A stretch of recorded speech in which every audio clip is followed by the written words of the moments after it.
Wow. Good morning, everyone. Welcome to another daily edition of the Disney Morning Show, uh, where we talk about what's going on in the world of Disney. My name is Juby Mosley, co-founder here at Laughing Place. Over there is one Kyle Burbank, our managing editorial director. Did I get that right? Something like that. Executive editorial director is what Benji, but it doesn't really mean anything. I know, but that's how long it's been. I forgot your title. And we're gonna talk Disney. We got quite a lot to talk about as we've held over some of the bigger stuff from the past couple of days. So let's just get into it.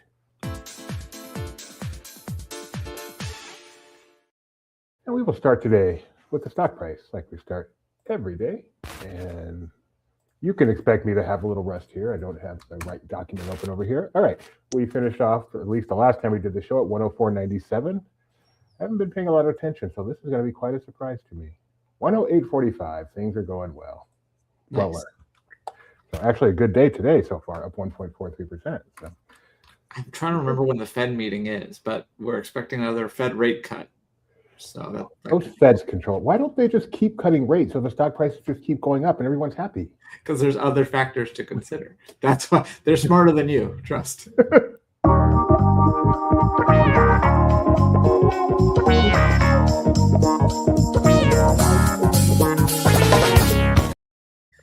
Well, this morning we got some updates about the 2026 Epcot International Festival of the Arts, starting off with a look at some of the merchandise that'll be available. And as you could probably expect, Figment is a big feature once again. So we have a Spirit jersey here.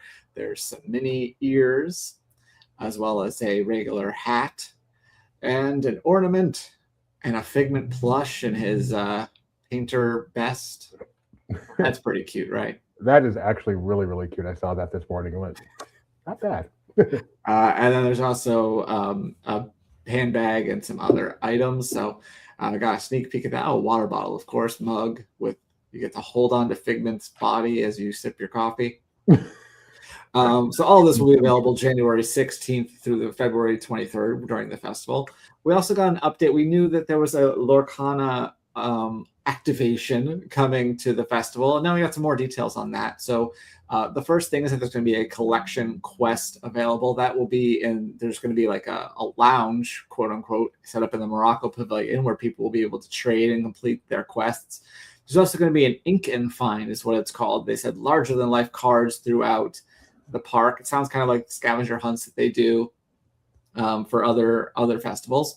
And there's also going to be a photo op. So that Mickey and Minnie art you saw there, that's from, I forgot the name of the Fabled is the name of the set. Sure. And so I don't know exactly what it's going to be, but they do specifically mention this artwork that will be featured in that photo op. So all of this will be available during you have to get like a guide thing and then return it for your prize. But yeah, there's promo cards up for grabs as part of these Lorcana activations. And then lastly, Tony put together a guide. We do have all the artists that will be available during the festival, separated by Disney Gallery artists and the rest. So here at Festival of the Arts. So yeah, it has all the artists and the dates that they'll be there at the festival. So be sure to check out that list if you're headed there. Or even if you're not, just so you can maybe ask somebody to buy you stuff. We have a provocative question here from one of our regulars. Any chance the morning show will once again have a regular schedule? There's always a chance. We hope to. We fully planned on doing every show this week, and unfortunately other stuff came up. As of right now, we plan on doing the rest of the week. I don't have a lot of travel planned to where hopefully this can become quite regular, but also maybe not. I'm going to CES next month. That's all I know about. See, and I mean, I can do the show without you. You can do the show without me. It's just a matter of capacity. So let's continue. So, I mean, it's not that we don't want to. No one doesn't want to. No one's saying, it's a low priority. It's just that, I have a normal job and the other people on the staff have stuff they have to do around LP, and it just depends on circumstance. It's my turn. All right, so over at the Disneyland Resort, let's click that. The Portos is what it's called. This was announced way back in 2022. to the point where you're like, is this really going to happen? But apparently they have superimposed a digger over the concept art. And I don't know if they did. I think Tony Betty did.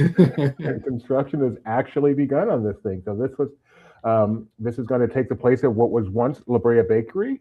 You can see the Grand Californian back there, so that gives you some idea. More recently, it was the Earl of Sandwich. They still have not set an opening date, but at least construction has begun because this is a nice looking place. I have no complaints about this one. Is this right by the Esplanade?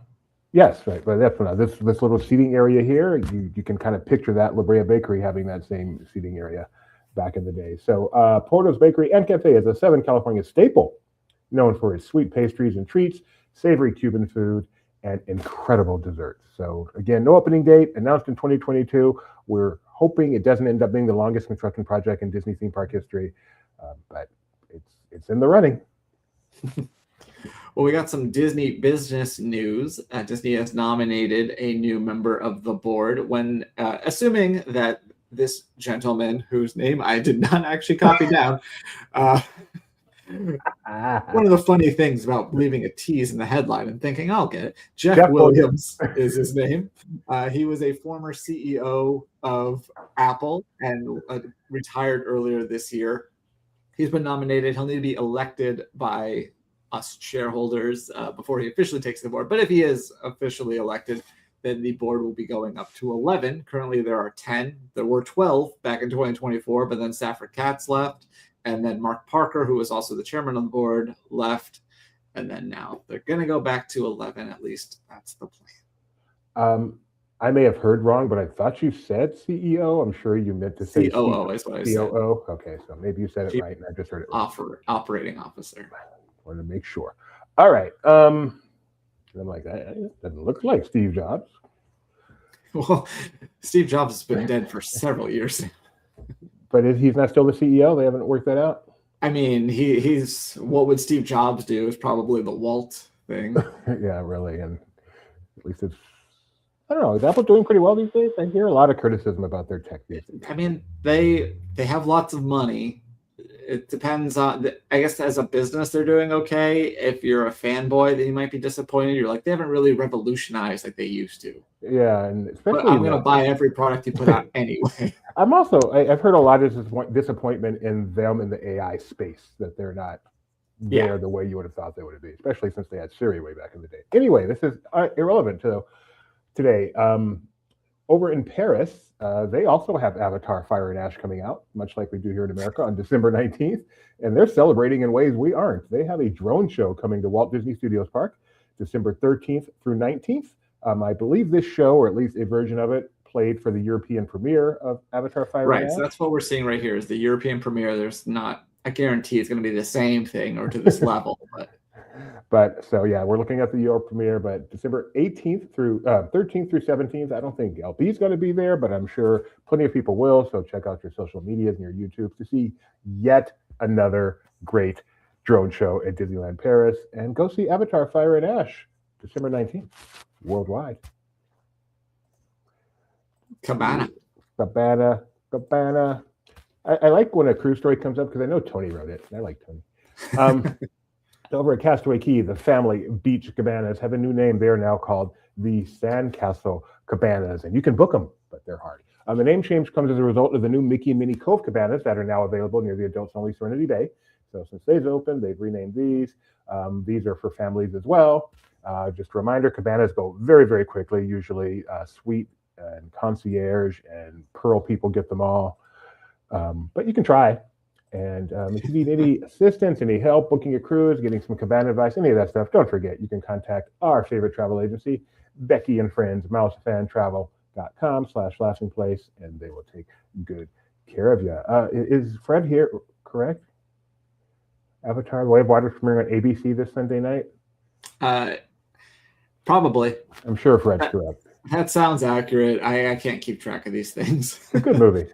Way of Water is a good movie, especially the second half with the Watch it people. on Disney Plus. But Golden Globe nominations came out recently, and Disney got a handful, not as many as they sometimes do. Some of the ones I wanted to highlight, both Elio and Zootopia 2 were nominated in the Best Animated Feature category.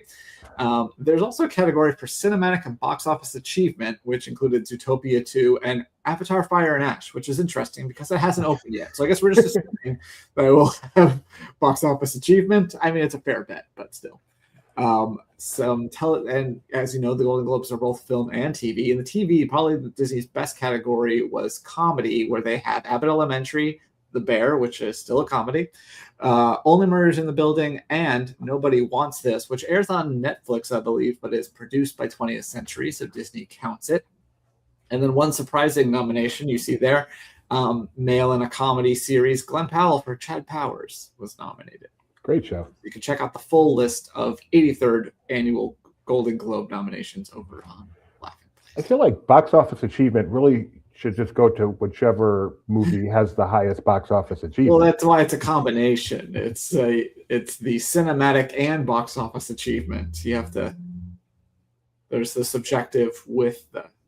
All right. Well, speaking of subjective, I subjectively think Hallmark Christmas movies are an important part of United States culture, and they are combining another important part of United States culture as Hallmark is going to Disney World. So this lady right here, Lacey Chabert. Am I pronouncing that right? The original voice of Meg on Family Guy.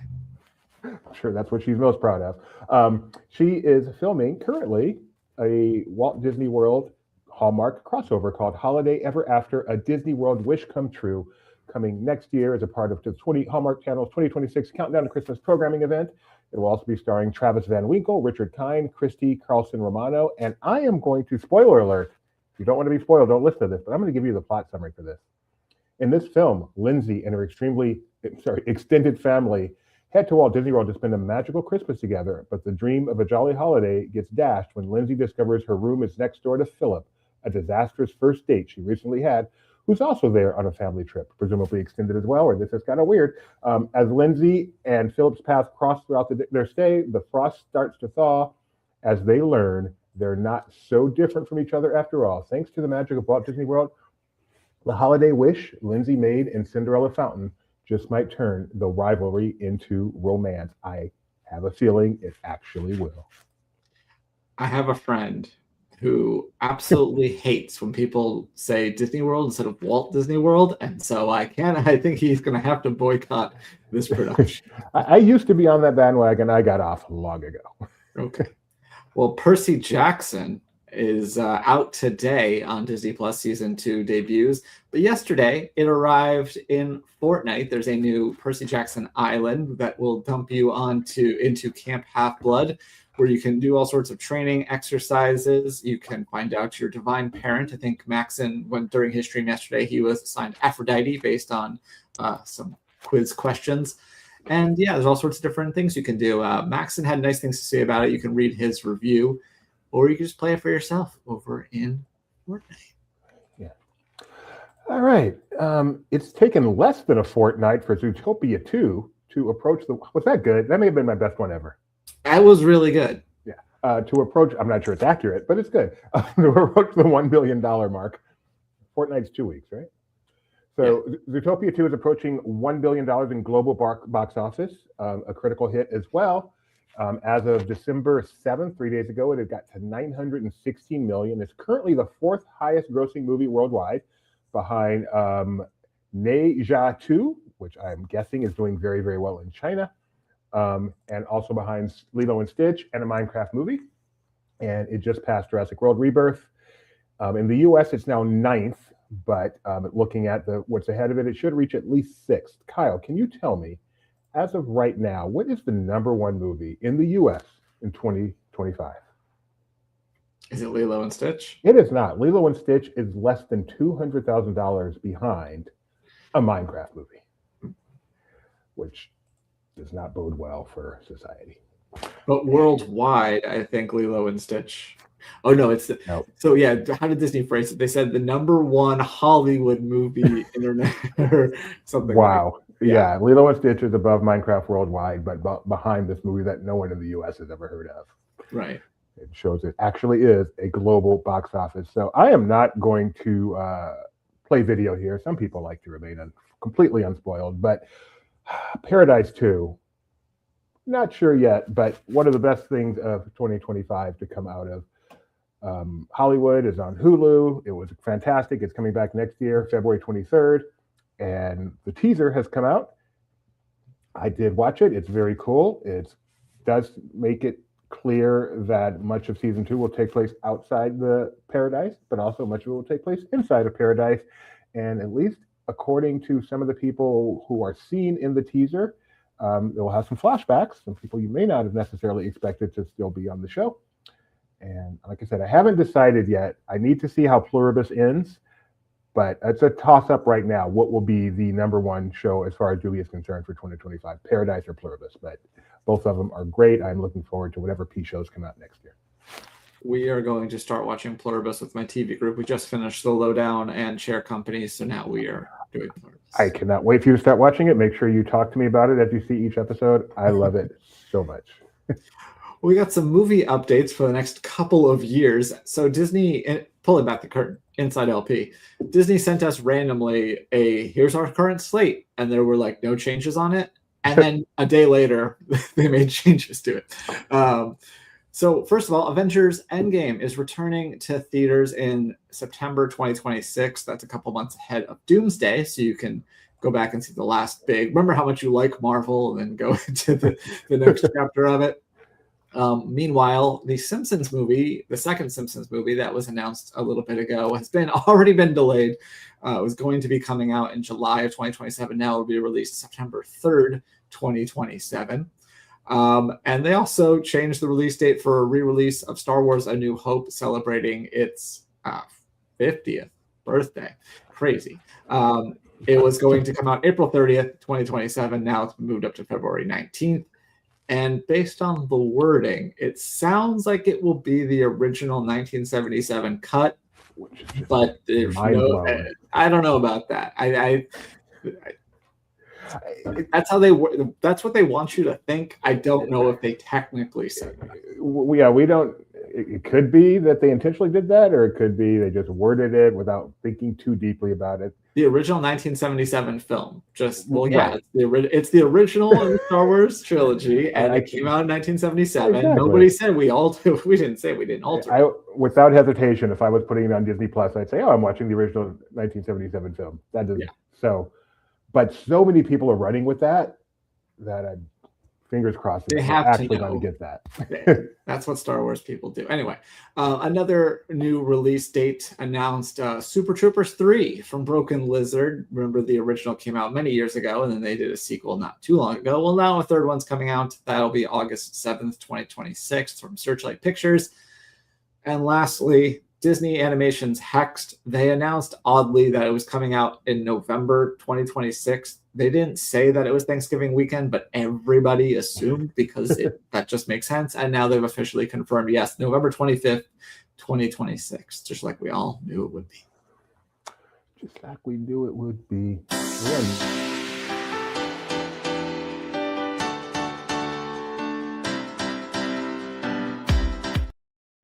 All right, let us take a look at the Disney Plus Top 10. Hey! What? My question has been answered. What was the question?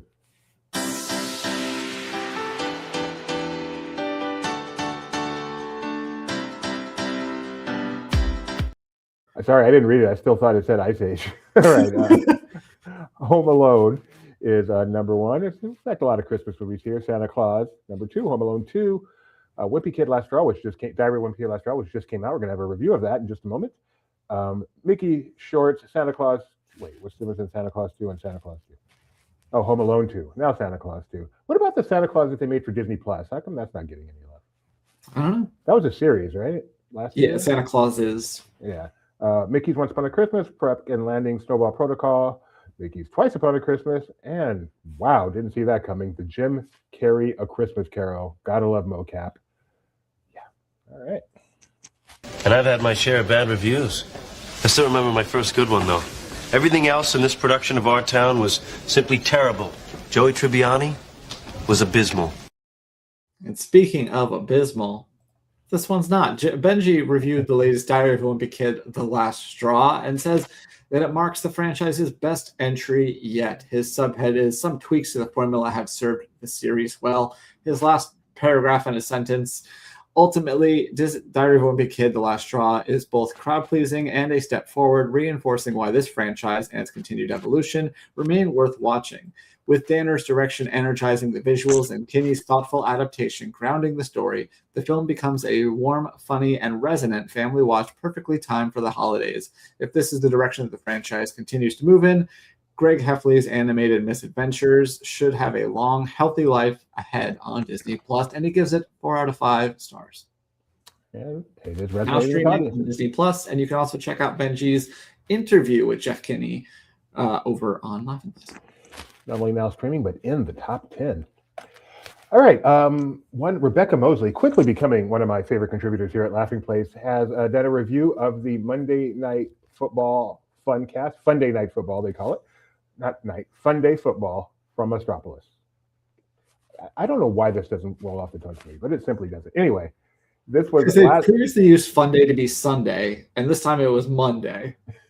So this was last Monday Night Football, the Eagles versus the Chargers. It turned out to be a really good game, which does not bode well for this format. Obviously, this is more fun when the game's out of reach. So at the end of the game, I'm watching it on my phone for real, and she's watching it on TV in this version. Funny. Anyway, she writes. Everyone was disappointed when it went to overtime. And it was this close. If the Chargers had come down and gotten a touchdown instead of a field goal, it would have finished 23-19. Which would have been so amazing. Instead, it was 22-19. The NFL would panic and be like, oh my gosh, the scripting rumors that are onto us. Anyway, Fun Day Football from Monstropolis shows the true potential of ESPN's Altcast. Subhead, ESPN's Altcasts are only getting stronger, with Monstropolis showing how far the format has come. My wife's conclusion. Fun Day Football from Monstropolis showcased one of the amazing ways all the data they're collecting for sports analytics can be used to create new experiences for the fans. Just another step in reshaping the ways we consume sports events off-site. For me, that's the real magic of ESPN's Altcast. I love the action on the field, but I grew up going to the big sporting events in person, and there's an entire ecosystem of activity you can only take in when you're actually there. At a college game, I'd watch the game, then sneak a glance at the band. At a ballpark, I drift towards the dugout between pitches. At home, I'm limited to whatever the producer puts in frame, but obviously, this was not her actual last paragraph. This one talked more, so this is where I stopped. But then she goes on to talk about how this creates a special at-home experience as well. Yes, Fred Ramiro's almost 23-19. So she was a huge fan of it. I came home late. I did not. Did you watch it, Kyle? I did. It had good moments. I thought it was better than some of the past ones, but obviously there's still flaws in it, both on the broadcast side and in the tech side. The most notable tech one was what would have been it would almost be a pocket pick if I wasn't scared of showing NFL clips on this YouTube channel. But the interception, fumble, recovery, like 3 turnovers in one play, the tech could not keep up with that. You didn't see anything. You had to go. That was one of those Oscars moments where, in America, we're not hearing what's happening, but in Australia, they're hearing Will Smith yell at the stage, and we all have to go to Twitter and find it. It is so clearly cutting edge high tech that when it breaks, it doesn't bother me much, because that's just, you expect that when it's so cutting edge. So the fun of it is just really cool. Just keep doing this, Disney, and the tech obviously will just get better and better. You're not putting this on to in my opinion, you're not putting this on to actually follow the game. So therefore, when it loses the game, not that big a deal. It did mess with my fantasy thing too. I was like, okay, but Sully taught a touchdown, but who is Sully at this moment? Because I got players in. They also announced that the Monsters will continue to assist with football highlights throughout the rest of the season on SportsCenter Plus on Disney Plus. SC Plus on Disney Plus. And the rest. It's me. I'm the problem. The Boathouse over at Disney Springs, that place does bank. It is, according to Restaurant Business Magazine, the #2 grossing independent restaurant in the country. That says something. That's $51 million it made. That's an average check of $51 per person. I assume that means over 985,000 meals served. And all the independent restaurants in the country, this is number 2. It's just amazing. And it's also really, really good. Really, really fun place to go. It is the only Disney Springs location this year. In previous years, Paddlefish has made this list, but not this year. And Boathouse has previously made the robbery, list. really. Hit their bottom line. Boathouse has previously made the list at number 2 as well. Boathouse, do it. Number 1. Come on, make it happen. And then Disneyland Resort is introducing a new magic key while getting rid of one of their other ones. I had to dive so far into this story when it first happened to try to tweet it because I don't know what their tiers all have names and they don't necessarily make sense. But anyway, here's what's happening. The Explore Pass is new. It's going to be replacing the Enchant Key, which is not the SoCal one, but one above that. And basically the selling point of this new Explore Pass is that it'll be basically the Enchant, but offer some more weekday access during the summer. Previously, it was the Enchant Key is like you got 2 days in June and 2 days in July, and that's about it. So it'll offer some more access. That does come with the price hike. So the Enchant Key was currently $974. The Explore Key, when it launches on January 13th, will be $999. And the Enchant Key, unlike previous times, is not just being discontinued for new purchases. You can't even renew it. So if you're renewing, you'll want to renew into the Explore Key if you want to keep basically the same type of tier. That's not bad. A $25 increase for those improvements, that's very reasonable. Yeah, it's just weird that they didn't just adjust the calendar and like they raised the prices anyway. So just do that, but then be like, hey, guess what? Enchant, we're blessing you with all these extra days. No.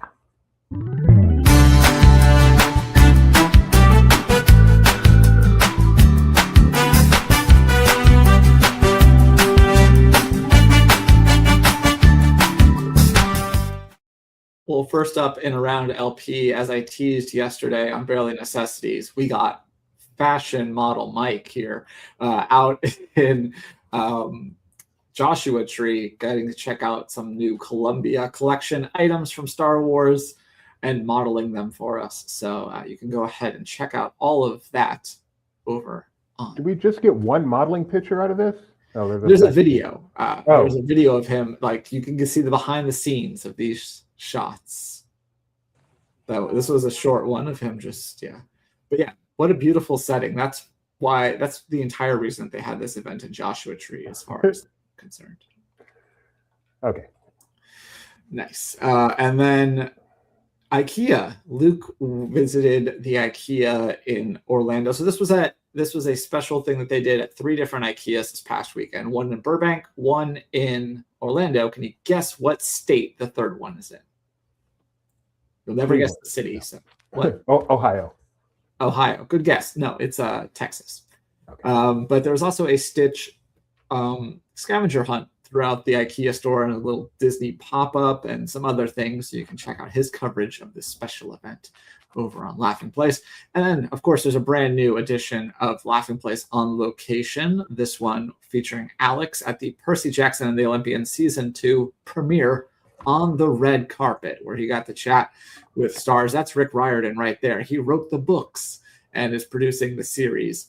And so you can hear from him and many other people in the latest Laughing Place on location right here on YouTube. And then finally, our good friends at WW Magazine. We just got the news recently that Disney 23 Magazine is ending production altogether, both in print and in digital. And so Stephanie from WW Magazine wrote an article for us about how they've been able to keep print alive. So you can check out her interesting story and why they do what they do over on Laughing Place.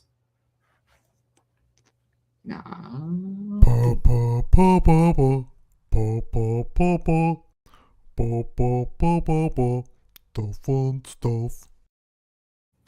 Well, this is fun stuff right here. Percy Jackson, as we've mentioned a few times today, you can tell that it's getting big hype. And they put together a fun little short where Phineas and Ferb recap the first season of Percy Jackson and the Olympians, featuring your favorite characters from Phineas and Ferb. Definitely a fun idea, so you can go and check that out. We won't watch it all here, but you can check it out on I forget what YouTube channel it is. That's why you just go to Laughing Place and find it there. It is on, I can't even read that, Disney Channel. Disney Channel. That makes sense. And then I wanted to bring this up.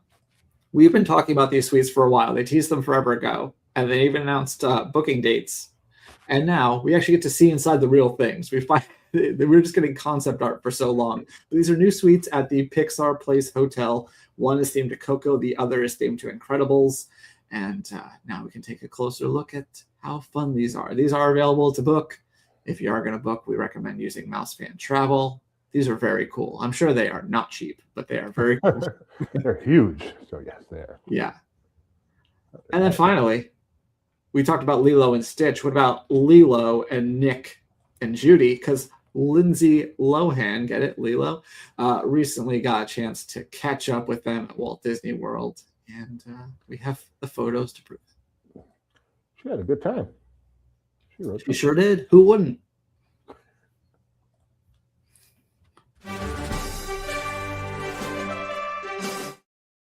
Was there any doubt, Kyle, that I would have this ready? I was about to ask him. I'm like, I'm just going for it. He would have stopped me by now. There was a pregnant pause there.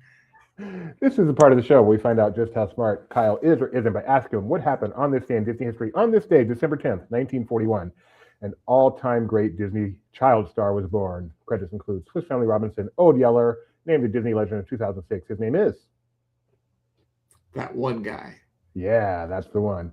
I can picture him, but I can't think of his name. No, you got nothing? That would be Tommy Kirk. Okay.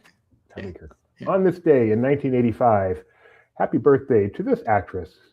Disney Channel star with a show named after her. Also in the Cheetah Girls. Raven. This is happy birthday, Raven Simone. On this day in 1993, a sequel starring Whoopi Goldberg. Sister Act 2. 2 for 3. And this, yes, very good. And this one I'm just going to tell you. On this day in 2003, Disney begins placing motion sickness bags in mission space. Smart. I think today is also the anniversary of Emperor's New Groove. It is the anniversary of the world premiere from where I saw, not necessarily, not the release date. Yeah, I know that they released a new Yzma doll this morning, so I know it was tied to that.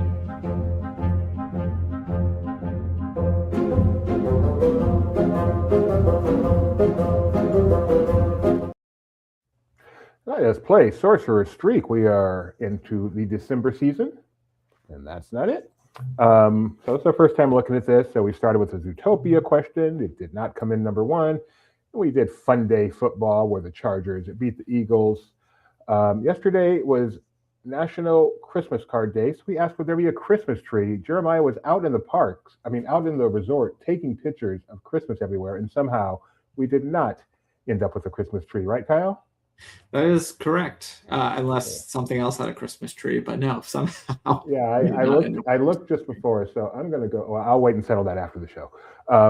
And then today's question is, will the upcoming Ella McKay, which we had somebody at the premiere at last night, 20th Century movie, be fresh or rotten on Rotten Tomatoes? I believe the embargo should be up right now, so let us see. Ella McKay. I have a Rotten Tomato score for you. Do you know what you picked on this one, Kyle? I think I said fresh. James L. Brooks has put together some good movies. Let's see if he still got it in. I'm pretty sure I said rotten. 31% on the Rotten Tomato meter. Not even close. I happen to see an article that says this is terrible, so I went with that. Yeah, I probably could have guessed that, but didn't. And today's question, tomorrow is the anniversary of the Muppet Christmas Carol being released. So will any Muppet film or show be in the Disney Plus top 10 when we check this tomorrow? So if you saw earlier today, the answer was no. But never know. Maybe so. So, one more check. Let's check the leaderboard where Luke Manning is in first place. Bill is down in 13th. He's the featured player, so there's a good chance you're going to have a chance to get a random winner out of this one. And there's our top 10, top 5. There you go.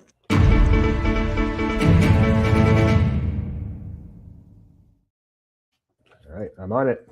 All right. Well, we just got news that in the blink of an eye, a new sci-fi adventure is premiering at the Sundance Film Festival. And you might be wondering, Kyle, why are you talking about a random movie premiering at the Sundance Film Festival? Well, it's because it's directed by none other than Wall-E and Finding Nemo director Andrew Stanton.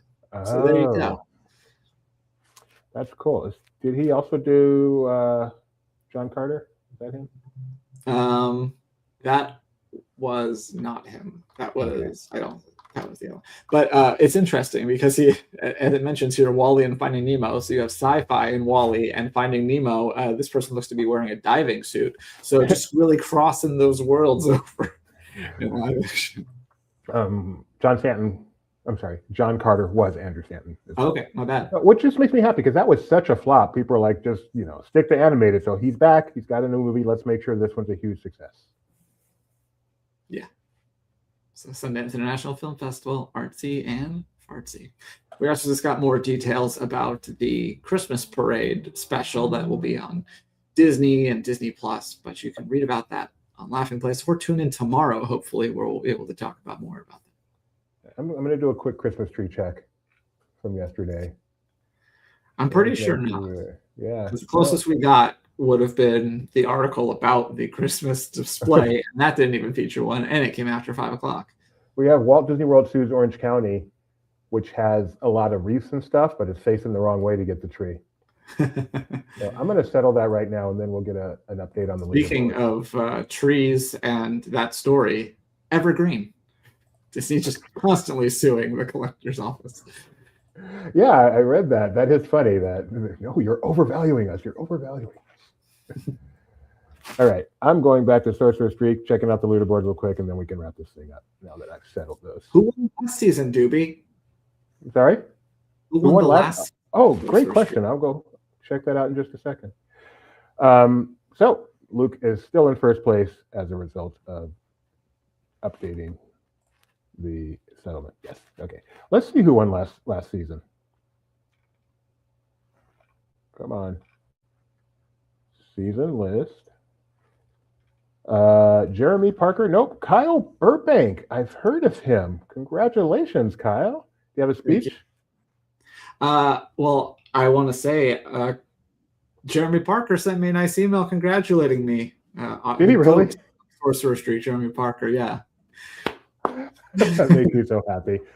That is cool. All right. Well, I guess that's it for today. We do plan to do this again tomorrow, probably about 8 minutes shorter, since we won't have quite the voluminous backlog of stuff to cover. Stay tuned all day. Any shows coming up today, Kyle? We're doing a walk and talk from, believe it's Disney's Hollywood Studios at 11, which I should probably tell Luke that he's doing that. All right. So tune in less than an hour to hear Jeremiah and Luke. And otherwise, we'll be back tomorrow morning, 9:30 p.m. Have a great day, everybody. Bye-bye. Bye.